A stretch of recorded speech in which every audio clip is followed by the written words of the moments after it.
আজকে রেডি হচ্ছি মেলা দেখতে যাওয়ার কারণে। আমাদের সাঁইথিয়াতে একটা বেশ ভালো মেলা বসেছে। এটা তোমরা আমার আগের মিনি ব্লগেই দেখতে পেয়েছো।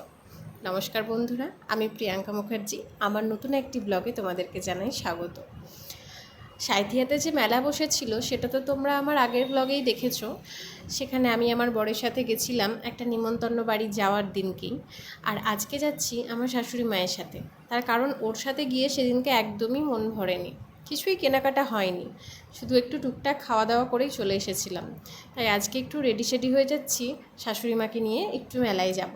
আর শাশুড়ি মাও যেতে খুব পছন্দ করে মেলা টেলা, খুব বেশি হাঁটতে পারে না বা খুব বেশি দাঁড়িয়ে থাকতে পারে না, কিন্তু যেতে আবার ভীষণ পছন্দ করে।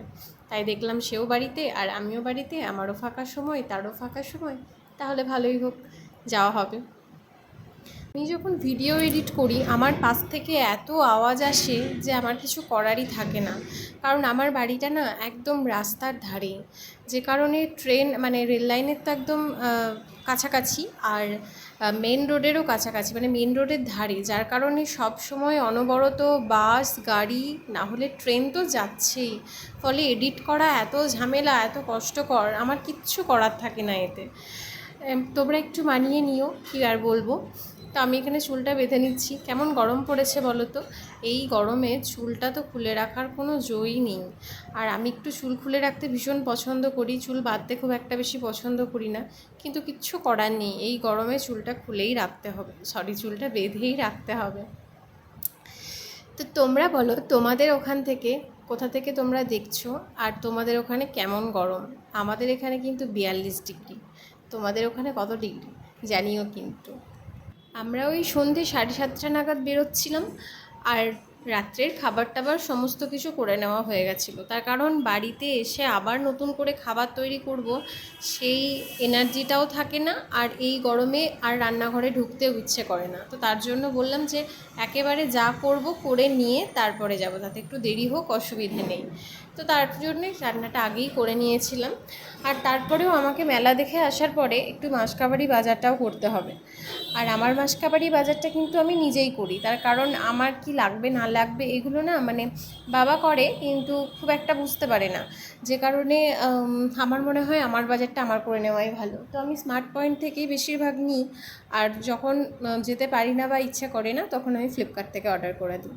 ফ্লিপকার্টেও কিন্তু গ্রসারি আইটেমে প্রচুর জিনিস থাকে, আর সেখানেও কিন্তু বেশ অফার থাকে, ফলে অফার আমার তো ভীষণ ভালো লাগে, আমি সেখান থেকেও জিনিস কিনে নিই মাঝে মাঝে। তো আমি রেডি হয়ে গেছি, আর আমার শাশুড়ি মাও রেডি হয়ে গেছে, এবার আমরা বেরিয়ে পড়ব। আর বেরিয়ে পরেই আমরা চলে এসেছি মেলার মধ্যে। আর মেলাটা বেশ সুন্দর বসেছিল, খুব ভাল লাগছিল, এত জমজমাটি মেলা।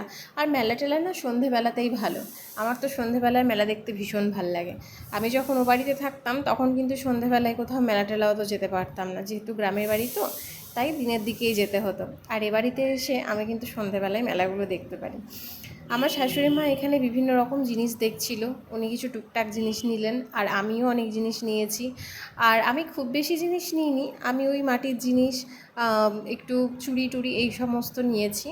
আর তারপরে আমরা দুজনেই খেলাম মোগলাই। শাশুড়ি মা একদমই অল্প খেয়েছিল, খুব বেশি খায়নি, আর আমি খেয়েছিলাম পুরোটাই। তার কারণ ওনার খুব একটা বেশি এগুলো সহ্য হয় না, তা যে কারণে ওকে আমি জোরও করি না, আর একটু খেয়েছিল অল্প, একদমই সামান্য।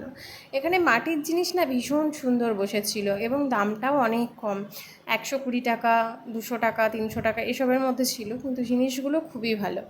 আমাদের মেলা দেখা একদম কমপ্লিট, এবার আমরা বাড়ি ফিরছি। আর আমার ভিডিও যদি তোমাদের ভালো লাগে তাহলে অবশ্যই কিন্তু একটা লাইক কমেন্ট অ্যান্ড শেয়ার করো। দেখা হচ্ছে তোমাদের সঙ্গে নেক্সট ব্লগে, টাটা।